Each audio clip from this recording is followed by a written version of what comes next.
So good afternoon and welcome. My name is Laura Hammond.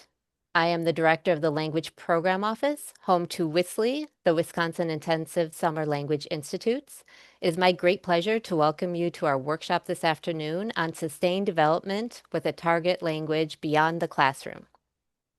This workshop is part of WISLI's Professional Development Series and co-sponsored by the UW-Madison Center for South Asia, Institute for Regional and International Studies, IRIS, and WISLI.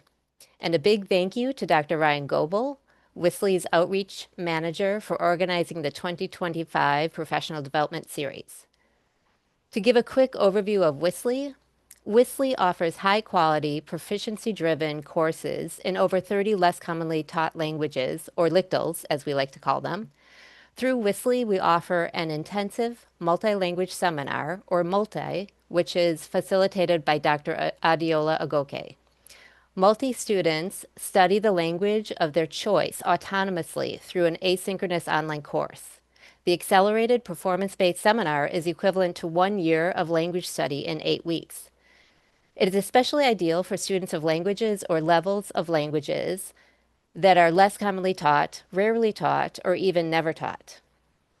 WISLI's virtual course options help ensure that these language courses are accessible to as many students as possible, both nationwide and globally. This summer, over 200 undergraduates, graduate students, and adult learners are studying 18 languages at WISLI, ranging from Arabic and Bangla to Pashto, Portuguese, and Persian, all the way to Uzbek, Vietnamese, and Yoruba. A special shout out to this year's 2025 cohort for their dedication and hard work, as well as the 30+ instructors who are supporting their multilingual growth. I would now like to introduce you to Dr. Adeola Agoke. Dr. Agoke is a teaching assistant professor and the director of the African Languages Program in the Department of African Cultural Studies at the University of Wisconsin-Madison. Her research interests include applied linguistics, language pedagogy, and the use and practice of language.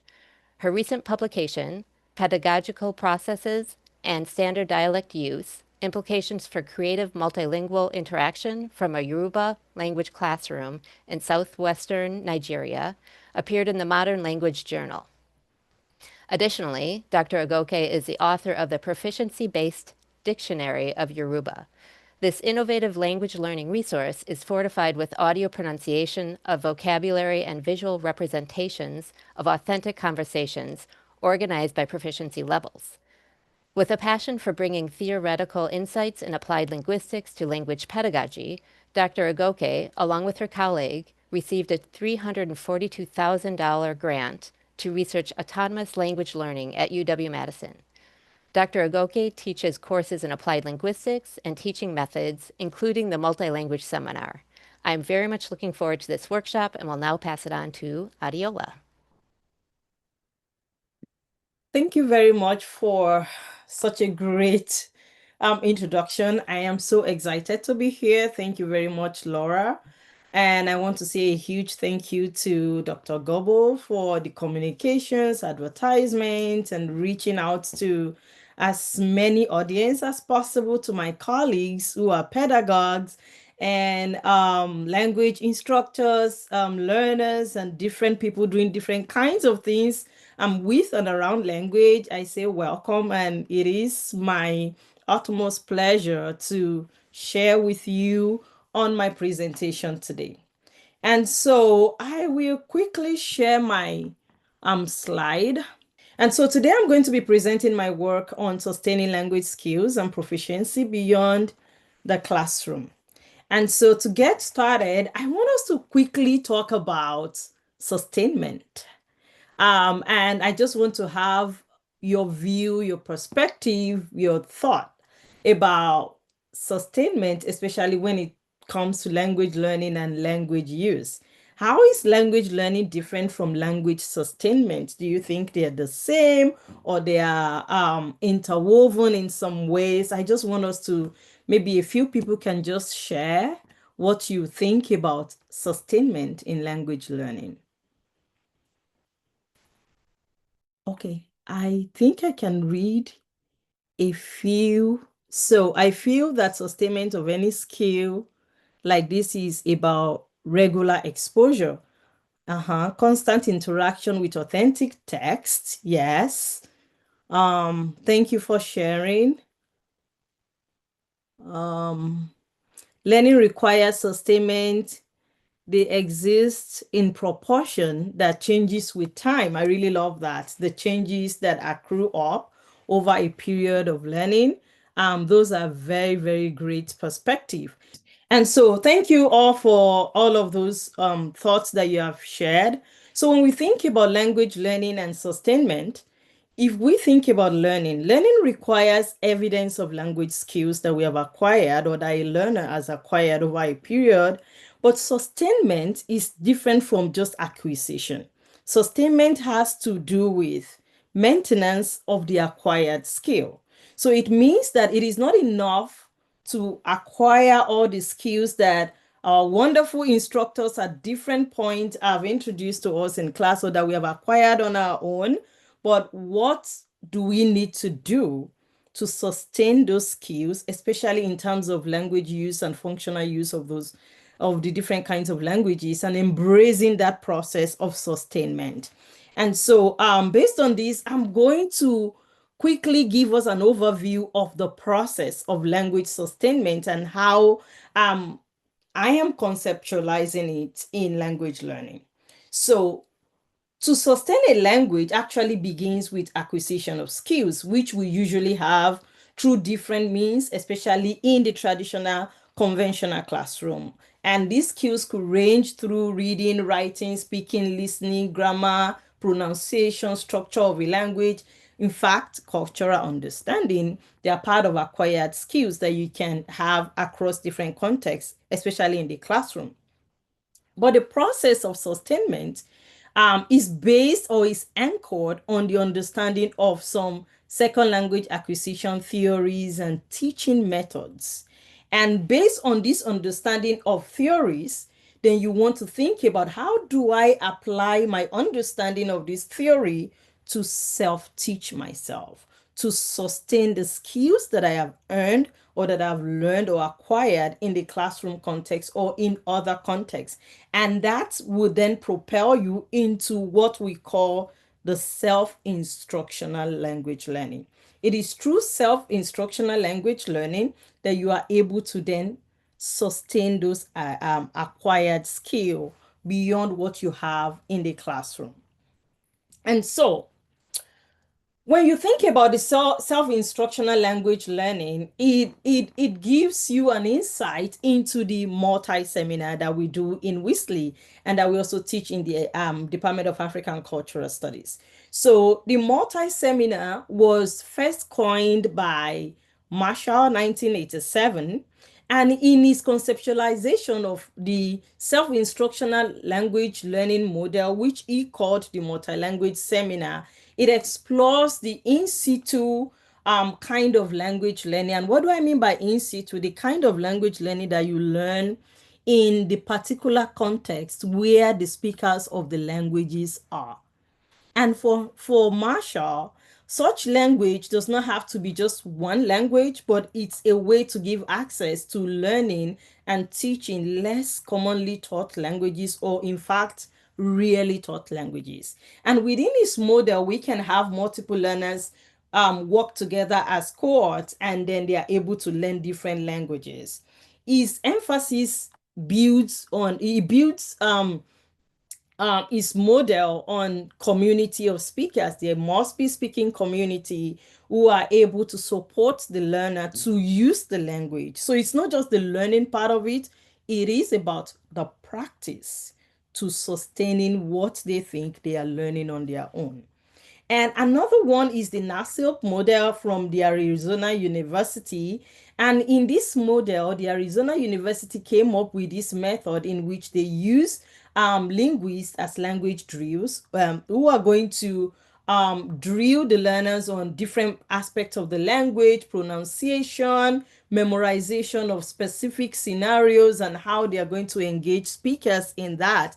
However, the NASIP model does not quite emphasize community. Instead, the linguist is the one who drills the students on how to use the language and how to perfect their pronunciation. So there is so much emphasis on rote memorization and assessment of what you have learned periodically to know, oh, if you, for example, if a student is learning how to order food in a restaurant, are you able to carry out a conversation and demonstrate it maybe at the end of week two that you are able to do that. And so that is what the NASIP model at the Arizona University uses. But in multi-language seminar, we moved beyond these two models to help think through the idea of sustainment. But before we delve into that, I want us to quickly think about the two models that I've just shared. Do we think that either or both of them, of the approaches that we've shared, facilitate sustainment? Why would we think what NASIP does facilitates language sustainment, or why it does not facilitate sustainment? I'll go back to that slide. We have one comment that says Okay. the second one does not. Okay. Another that says NASLIP only sustainment from perspective of overlearning. Okay. Okay. I love the idea of overlearning. Yes, a lot of drills that stamps those things in your memory, but I don't know if that implies sustainment. Great contribution. Any other thoughts before we move on? Okay. Except we see another one in the chat. I am going to quickly move on and to share my thoughts on the same question. And so when we think about this, both approaches expand access to more less commonly taught languages or languages that are rarely taught. So both of them are pushing the boundaries and helping learners get into those languages that are not regularly offered in our classroom. And then they, in some ways, encourage learners to facilitate their own learning. However, the idea of community is engaged differently because it's just the linguists that the NASIP model make the student rely on. And in fact, the linguist has to know the language in order to train pronunciation and all of that. Whereas the Marshall's model pushes the learners to engage with the target community. And I think I really find that very fascinating. And so, however, neither of these, both Marshall's and NASIP model, give us the pathway to sustaining language learning. And that is the goal of today's workshop. We are going to be discussing sustaining language learning out of classroom context and what this means for self-instructional language learning. And so let's begin with what exactly is self-instructional language learning as we do in the multi-language seminar. So learners direct their own language learning and concentrate their effort on areas of personal need. And so when you think about this, it is no longer about what the teacher wants to teach, what the curriculum that the teacher develops. It is about the learner. It is about the goals of learning. It is about the needs and the achievements that a learner wants to have even beyond the classroom. In some ways, it gives credit to the work that a learner is able to do and can do to propel themselves into lifelong learning beyond what is offered in a summer intensive class or in a regular classroom. All of the works that have been done gives you the foundation to keep pushing. And so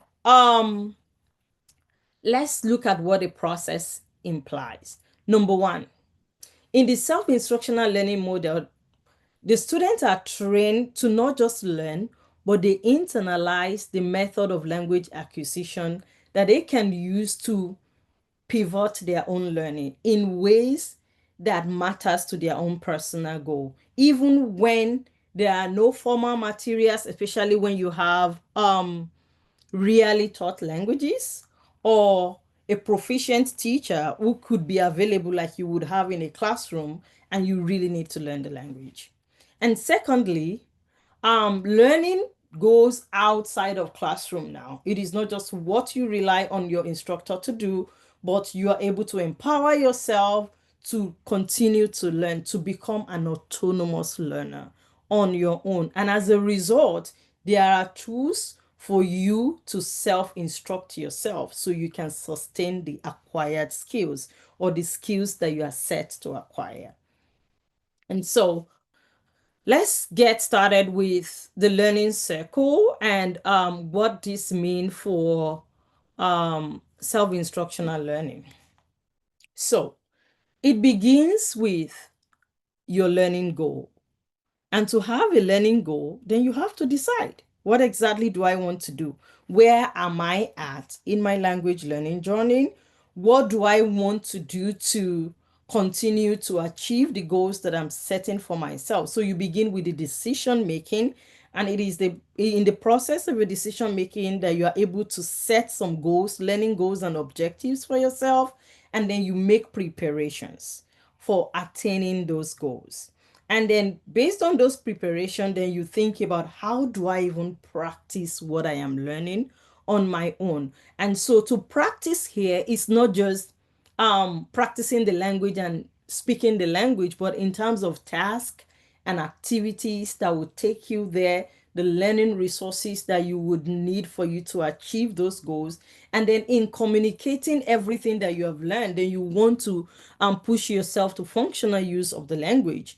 And then the end of that is the evaluation. The evaluation of your learning takes place throughout your learning and at the end of your learning. So we are still going to delve into that, but this is laying the foundation of how language sustainment work, especially when we look at this cycle. All of the preparation, decision, practicing, and all of that are embedded in the whole idea of the ISP, which I'm going to be talking more, and we are going to be exploring more and more of it, and how the ISP also feeds into the test design and assessment of your own learning. So it's like a circle. You keep preparing, deciding, communicating, evaluating, and then making progress. The progress you make will then determine what is changing, what you're removing, what you're adding, and how you're making progress in your learning. And so, the strategies. The first thing is finding a mentor, a language partner, or community of speaker. So remember, the focus of self-instructional learning is not just the languages that you have around you. It could also be languages that you don't even have the speaker, or you don't even know where the speaker are. So then how do you find a mentor? How do you find a language partner? How do you find the community of speaker? And then after that is the structuring. How do you structure your own learning outside of what you have done in the classroom? How do you build on that to sustain what you have learned? And how does a learner who is not in a classroom even evaluate themselves? Is it even possible at all? So we are going to see how this plays out in self-instructional language learning. And so, a mentor. A mentor is a person who is proficient in the language and can guide and support an adult learner to achieve their target goal or their learning goals. So Marshall describes a mentor as the continuing link between the learner and the target language. So that mentor is like the in-between person that helps the learner practice the use of the language they are learning functionally and contextually, and is able to provide them with feedback and guide them. However, a mentor is not a teacher. A mentor is not the one who teaches the language. In sustaining your language learning, you are the teacher. You are also the learner. And we're going to see how this is going to play out as we explore today's workshop further. So, examining the role of a mentor. So, because the mentor is not a teacher, you want to think of a mentor as your language partner whom you can practice the language with, someone who can drill you in the language, and they can also model the language to you. A mentor does not create your course syllabus or what you're going to be learning or dictate what to learn. No, the learner is at the center of learning when we are thinking about sustainment. Instead, the mentor only supports the student to learn the language and help them achieve their goals. It means that you are self-directing your own learning and tapping into the resources that your mentor could provide for you to achieve your goal. And so, the mentor does not prescribe what you want to learn, you decide what your goal of learning is.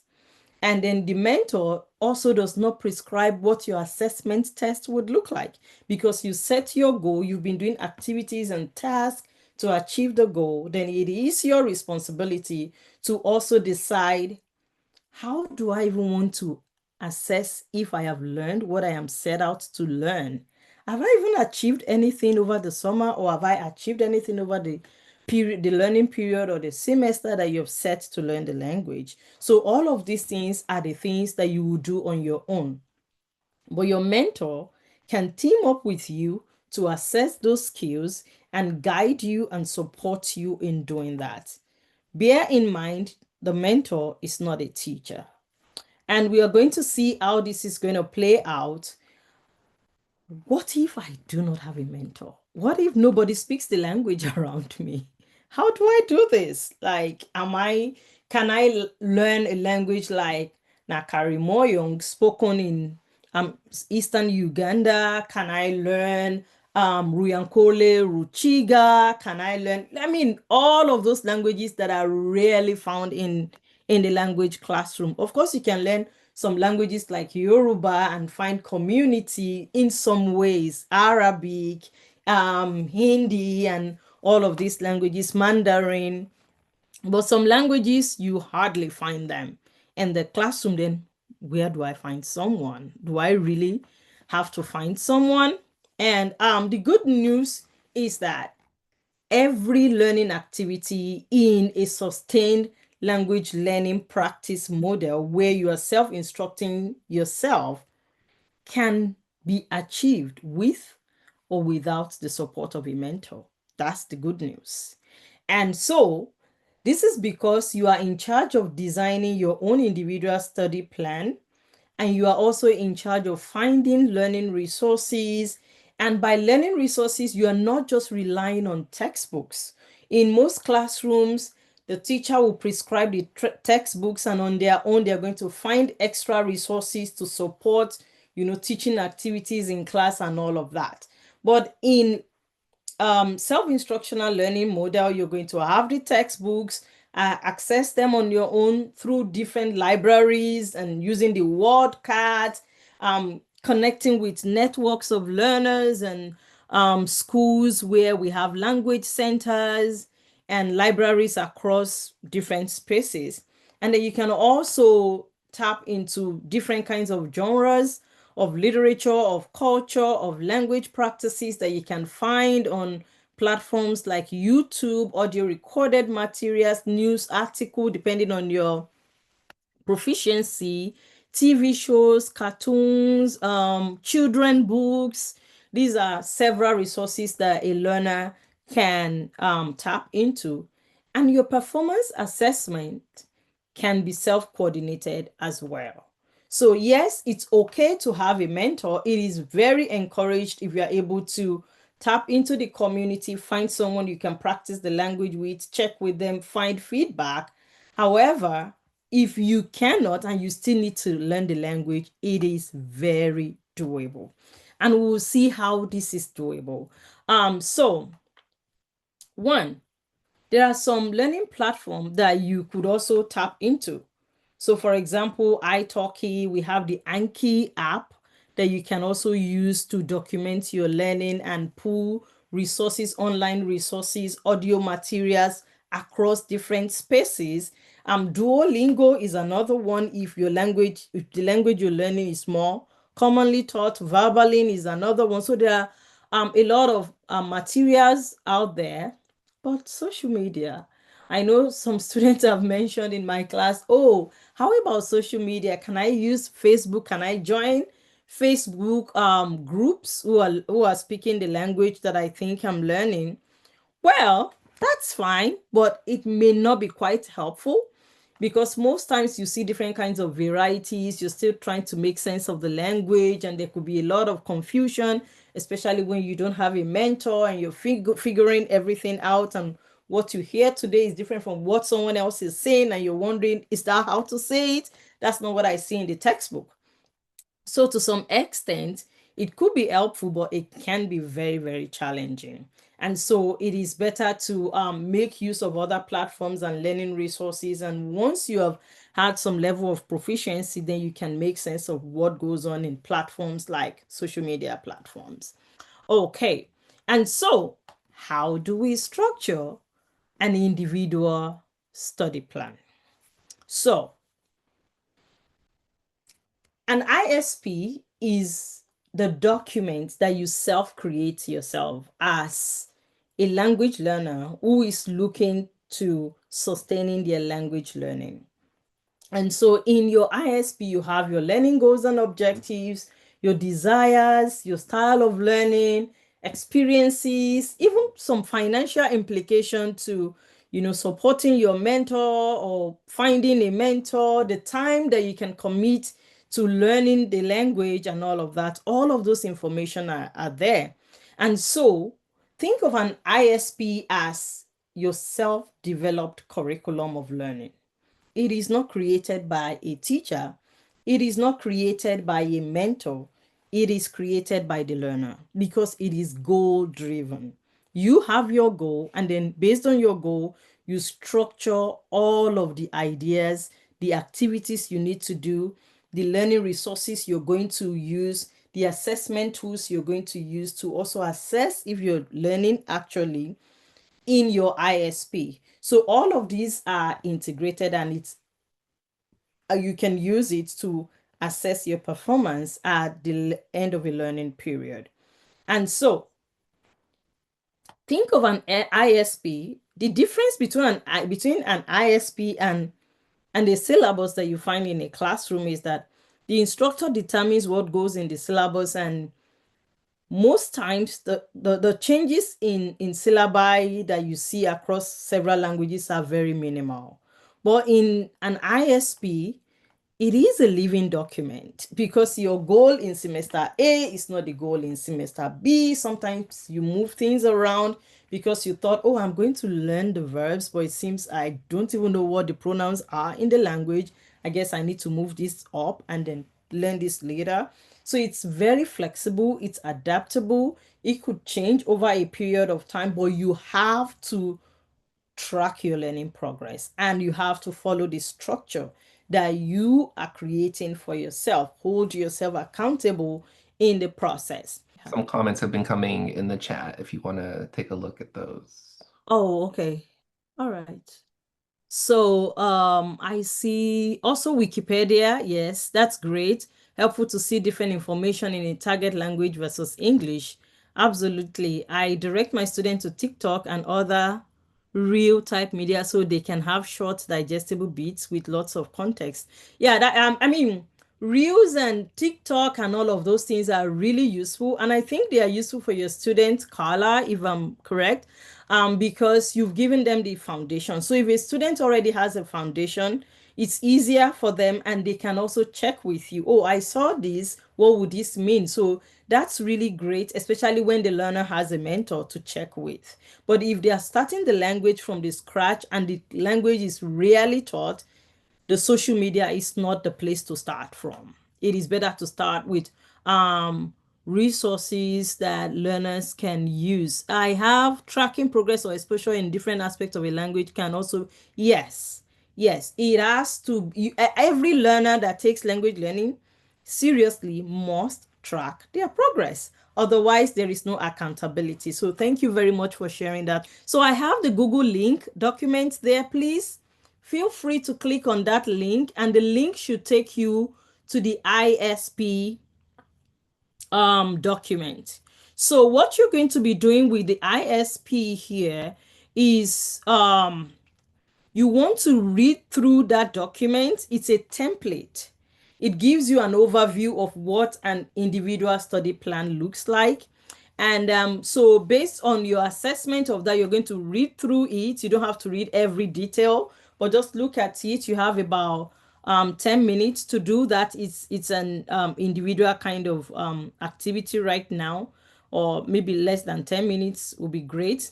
And then so you want to determine how you might interpret what you find in the material for creating your own individual study plan. And then after that, we're going to have some volunteers to share their thoughts with the class, what the ISP provides, the template, and how do you think what you see in the template could help you to develop an ISP? What are the key ideas that you see there? Okay. Robert said it is critical to assess and progress through all noted areas of language skills, oral, auditory, writing, reading, etc. Also like the idea of weekly versus semester learning goals. Yes. Excellent. Um, Linking activities to specific goals and objective. That is really important. Thank you, Susan. There's hardly anything an ISP can do or any learner can do without having specific goals and the activities that you're going to do to achieve the goals. So think of the goals and your objectives as your starting point, and the activities that you are drafting are what you need to achieve the goals. And that is why the learner is at the center of their own ISP. And this person says, Stephanie says, I'll write subtitles for my favorite shows. Excellent. That would be a learning goal, right? Part of my learning goal would be to be able to write subtitles for my favorite show. And that's a lot of work. At least you have to be an intermediate learner to watch an entire movie and be able to write those subtitle. Also showing students how to write SMART goals. Excellent. Because the goals have to be achievable. They don't have to just be entirely too big or too bogus, but they have to be achievable and attainable. Thank you all for sharing, and those are very excellent points. So we'll move on to see how we can incorporate whatever you have in your ISP, your goals, your objectives, your learning activities into the ISP. So the first thing, it starts with the learning goals and objectives, and you want to think of it in achievable performance terms. I want to be able to write subtitles for my favorite movie. I want to be able to conduct research in a target context or ask questions and get responses from my interlocutors. So you set realistic and proficiency level appropriate expectations for yourself. And then you find a way to monitor your own learning progresses or processes. So that way you are able to appraise your performance over a period of time. So if you're going to do goal A in week 1 to 2, goal B in week 3 to 4, that's an ongoing one. And based on your performance and your assessment of your own performance, then you can redefine that goal as you make progress. And then you develop other goal-based learning activity. Yes. Thank you so much. I see great comments here about the ISP and how you can use that to provide training. Thank you so much. Yes. And then you also can lean on the actful can-do statement. I like that you are all getting into the meats and the bones and flesh of the ISP. So that's why I wanted you to read the document yourself. So it's not just me lecturing you into it, but you see the components and the resources that are already packed into it, and how an individual learner can interpret that, or as an instructor, how you can help your students continue to learn a language that you have introduced to them. Thank you for all those comments. And so to track your learning progress, here is a sample learning schedule. You will see something like that in the ISP template, but this is more fleshed out so that we can all see that. So language learning should take place every day of the week. But I have seen some students draft a day of rest into their learning activity. So it's okay to say, oh, on Sundays or on Saturday or Tuesdays, like this student, I am going to rest. I am not going to do any language learning activity. That would be my day of reflection and processing what is next and getting into other things. And some students feel, no, I have to keep learning, even if it is just 30 minutes a day. So what is most important is that you must have a time of the day that you are doing a particular learning activity. It could be speaking activity, it could be grammar, it could be listening activity, it could be translation, whatever you want to do. There must be a specific time. It could be vocabulary on Quizlet and all of that. And then when you do different kinds of activity, you have the time and you have specific number of hours. Don't just do random learning.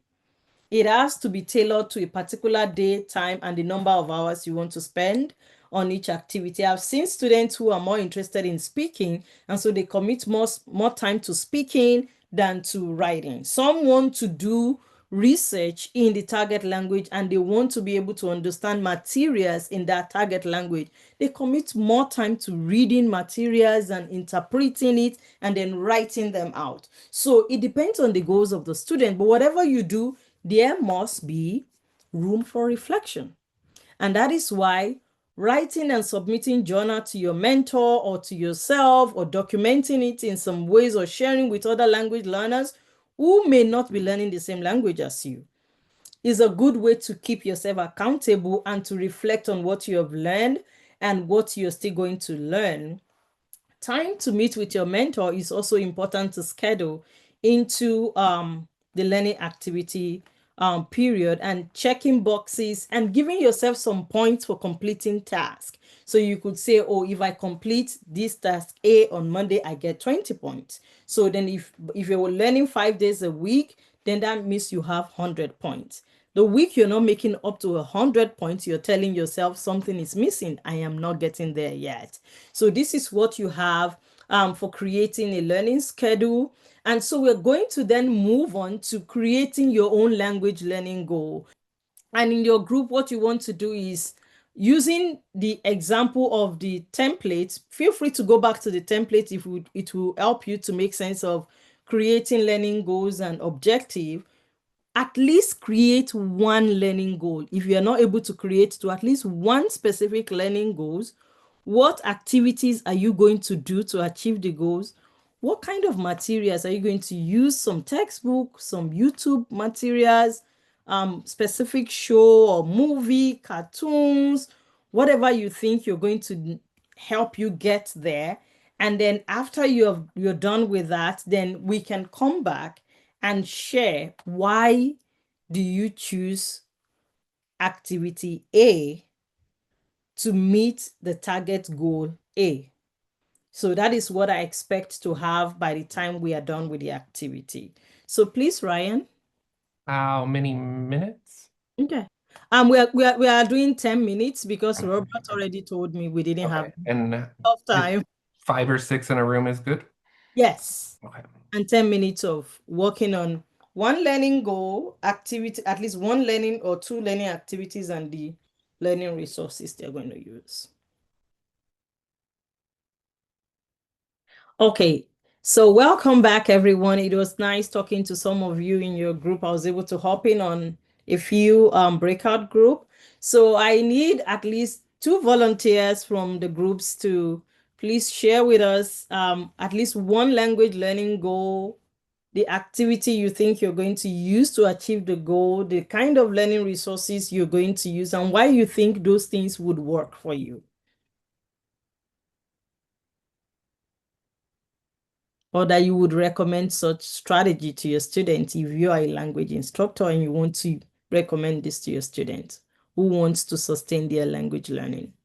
Hi, I'm a Tibetan language student, and when I was studying at Indiana University, my professor encouraged me to listen to music, and I discovered my love for Tibetan hip hop because it's more spoken word, and my goal is to be more fluent with common conversations in Tibetan. I don't do it for Buddhism studies, but rather to speak to my friends and for work and for contacts.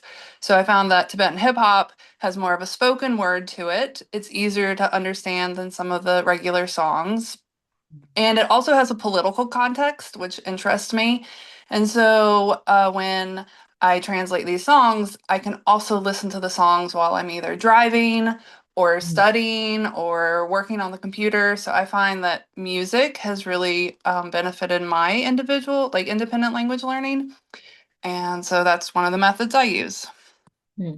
Excellent. Thank you very much for sharing. I really like how you're drawing on hip hop to empower your language speaking skill and as well as listening skill. So, but I'm also curious, what would you do to then help you use the ideas you're getting from hip hop for actual interaction or for achieving that goal of speaking and using the Tibetan? Well, a lot of the language is very colloquial, so it's more commonly spoken. I do have a tutor that can help me with things, but that's usually more for textbook learning. But I have a lot of friends that are younger and living in Dharamsala, so they're very helpful with translating things for me. Also, sometimes I'll like find particular words that I don't understand or that I recognize hearing, and like I'll pull songs apart, like some of the language, and concentrate on learning that particular vocabulary. But I find that it's very more like modern, common speaking rather than, more traditional classical style. Mhm.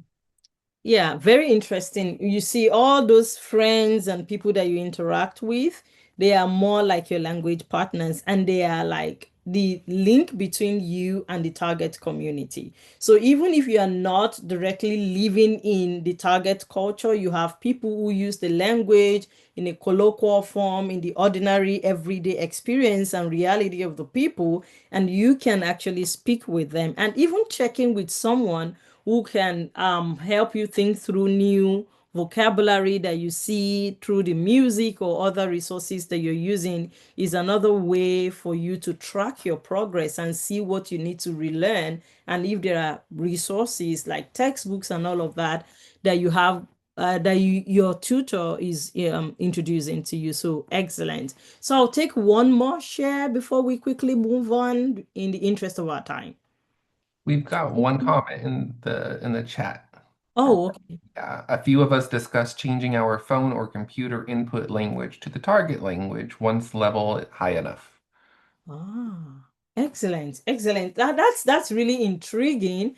Because many times I've not even thought about about that, especially because most of the languages that I deal with are rarely taught, so they are not even available on desktop or anything, and you just have to figure it out. So thank you very much for sharing. And one important thing from that strategy is because switching that language in that sense gives you an appropriate kind of challenge for your target proficiency. And then you are able to then explore the language in that sense. Thank you so much for sharing. That's really great. So let's move on. At least at this point, I know you now see what an ISP looks like, how it is important to come up with an activity that helps with the goal of your learning and the kind of resources you need to use to achieve that goal. If your focus is on research, maybe doing some hip hop music and all of that may not work for you. If you want to do more of reading and all of that, then maybe you could do more of news article and different kinds of resources in the target language to help you achieve the goal. All right. And so, an important thing that I also like to tell students about their mentors and language partners, please, your time with your language partner is not a time to start doing grammar work.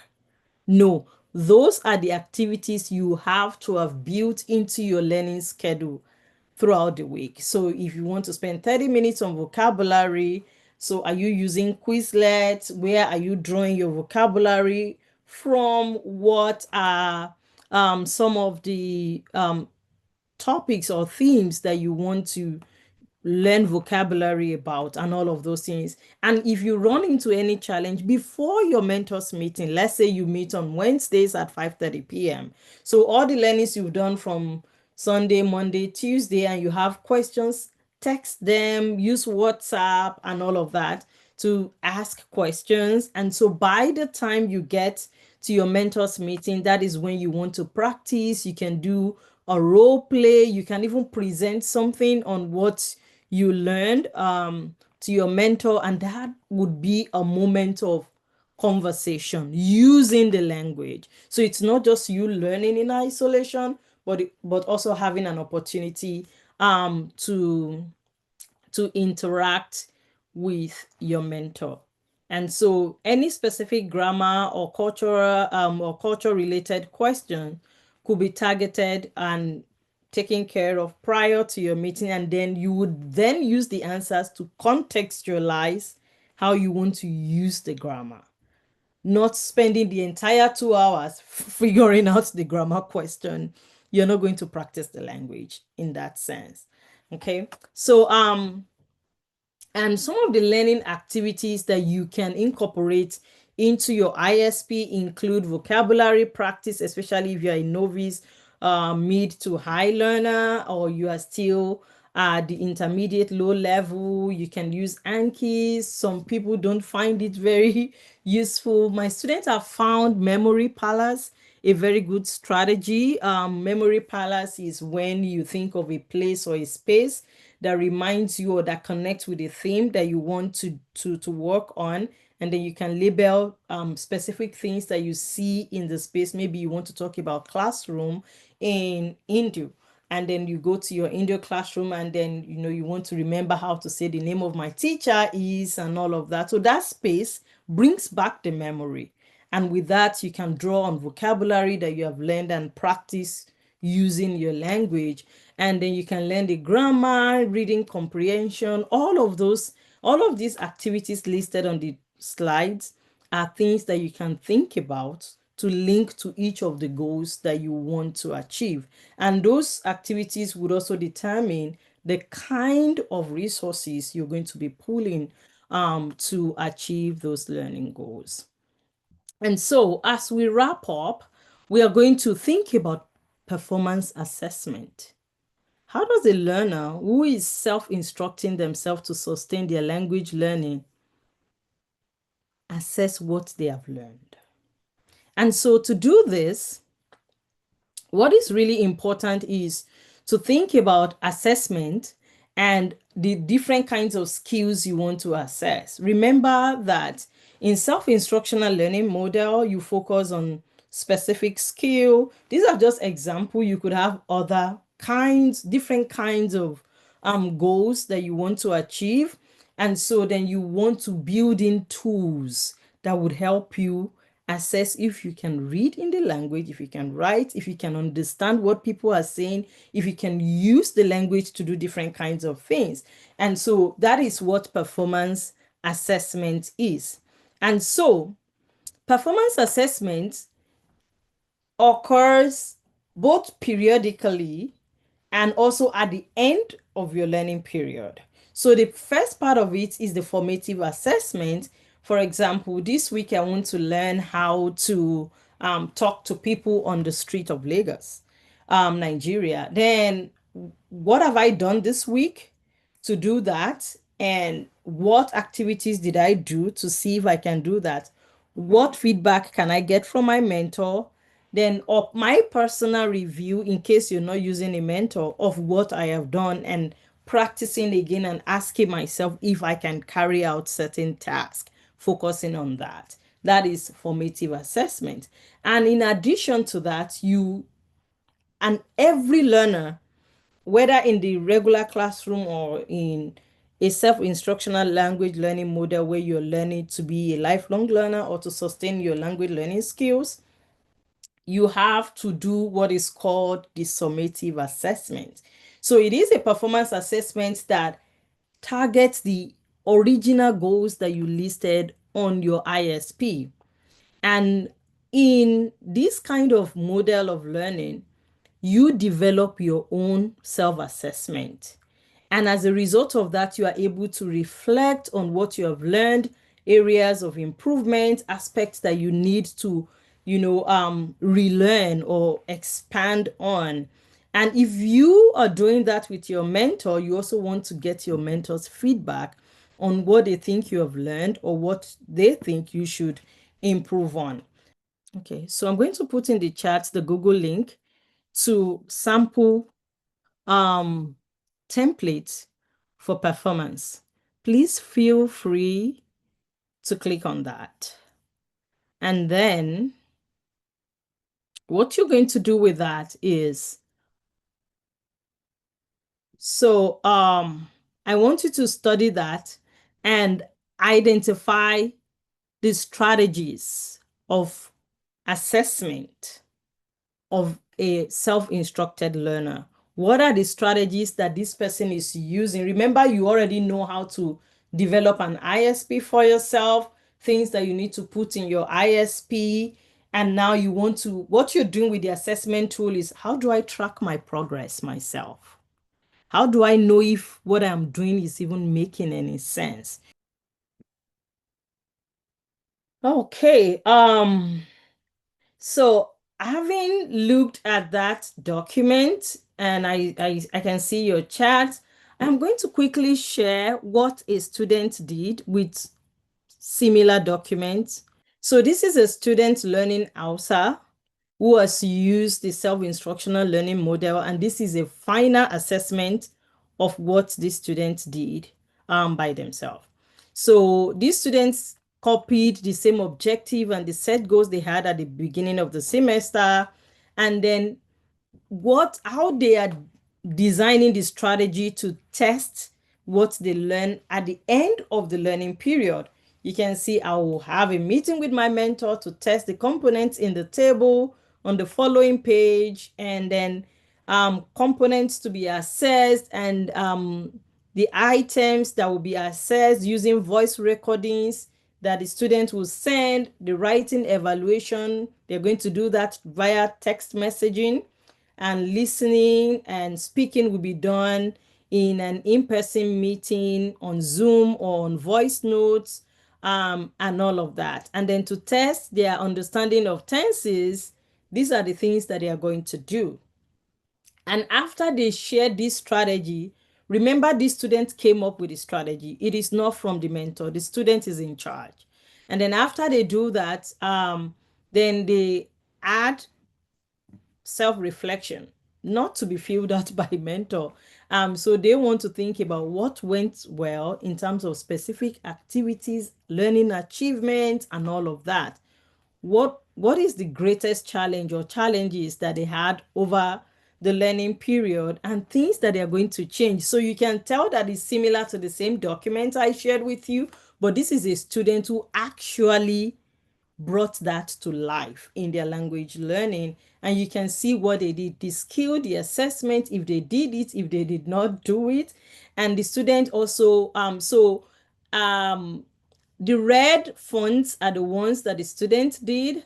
And the one in the black fonts are what the mentor wrote on each of those tasks, and the students add their own comment. For example, what needs to be worked on or could be improved? Tone placement is not always correct. That's what the mentor said.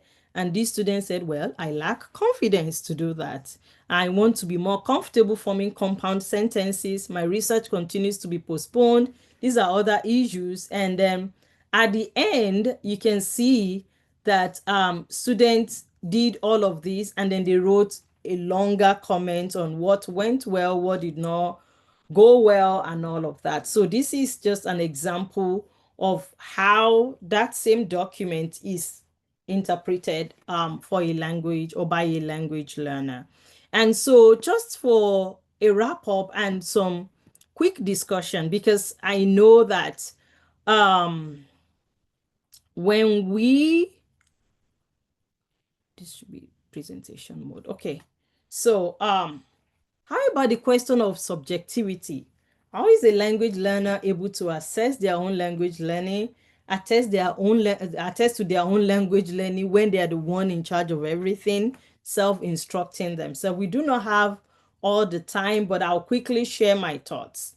So each time we think about the self-instructional learning, um, it reinforces lifelong learning, and it is self-motivated, and learners are critical of their own learning. This is very different from just learning the language to fulfill a requirement. It is a student who has learned the language, who continues to have interest in the language and has a goal to sustain their learning of the language. And therefore, they are very transparent. There is always that honest assessment of learning. Like you can see in that sample interpretation of the summative assessment where the student said, well, I lack confidence. Oh, my research got postponed and I did not have enough time to practice my speaking. I need to rework this next semester. I need to move in this direction. And so with that, they are able to track their own language learning because there is an end goal to it. And the goal is designed by the self. And that is why that takes care of the subjectivity. Because yes, the subjectivity is there, but the student is critical of themselves and they have a goal that they want to achieve. And so while working on it by themselves or by teaming up with their mentors, they are also able to assess their own learning and figure what aspect needs to be reworked, to expand on, and to maybe revisit. So to sustain your language learning, it requires a structured plan and that you hold yourself accountable to. You have to set achievable learning goals, find learning rhythm, and make sure there is constant practice, language practice, finding community of speakers and or learner, or finding a way to self-record yourself, present audio, presentation of your thoughts, create scenarios of role plays to self-teach yourself in the language, and track your learning progress by doing both formative and summative assessment. And doing all of these, then you become a lifelong learner beyond what the classroom can offer. And so WISLI offers the multi-language seminar course, especially for languages that are rarely taught and across different levels. So please consider joining this class next summer.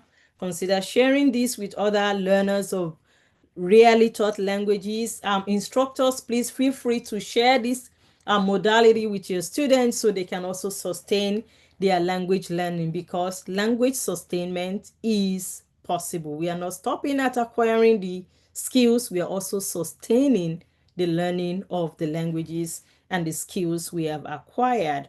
And so thank you very much for your time on WISLI on Wisconsin. So